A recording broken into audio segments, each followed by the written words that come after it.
Bienvenue à vous, chers amis, dans ma réflexion hebdomadaire sur la paracha. Nous allons explorer cette semaine le début de la section Toldot avec la naissance de cette fratrie opposée, la seconde de l'histoire.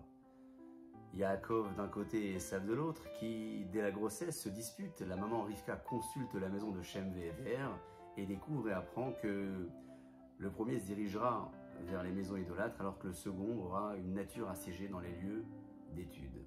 Ils grandissent et le verset nous indique que, à l'âge de leur majorité religieuse, ils font réellement le choix de se séparer. Esav continuera à chasser et à être rusé, alors que Yaakov siégera dans les maisons d'études. Rashi commente ce verset en disant que dans leur jeune enfance, les enfants n'ont pas été distingués, leurs facultés n'ont pas été reconnues et leur caractère non plus. C'est dire quelque part, dit le Rav Hirsch, que Yitzhak et Rivka ont choisi de leur apporter la même éducation et de les scolariser dans les mêmes écoles, de les faire siéger sur les mêmes bancs.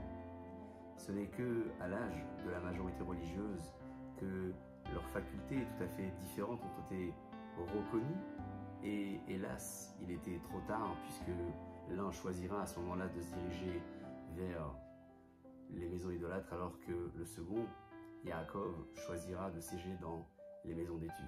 Vous savez, le roi Shlomo nous a enseigné dans les textes de Michelet que le devoir du parent, c'est d'éduquer son enfant selon ses propres facultés. Il se peut qu'un enfant ait l'apparence d'un enfant turbulent ou un enfant avec des défauts.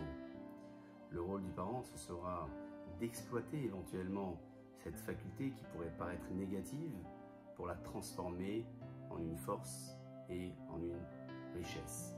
C'est ce que disait notre maître, le Gaon de Vilna, à propos du prophète Shmuel qui était venu, vous le savez, chercher à oindre le second roi d'Israël. En arrivant dans la maison du roi David, il n'a pas songé et envisagé que cet enfant allait être choisi.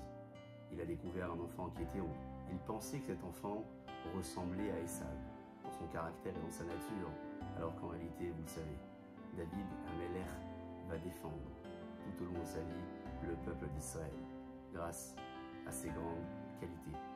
En guise de moralité, je dirais que notre paracha nous enseigne justement à occuper pleinement le rôle du parent et à déceler, avant l'âge de la majorité, les différences qui se trouvent au cœur de chacun de nos enfants et considérer que leur caractère et leurs facultés prédominantes ne sont pas des défauts mais au contraire sont une forme de richesse qui devrait nous permettre de les éduquer avec un format qui leur est adapté.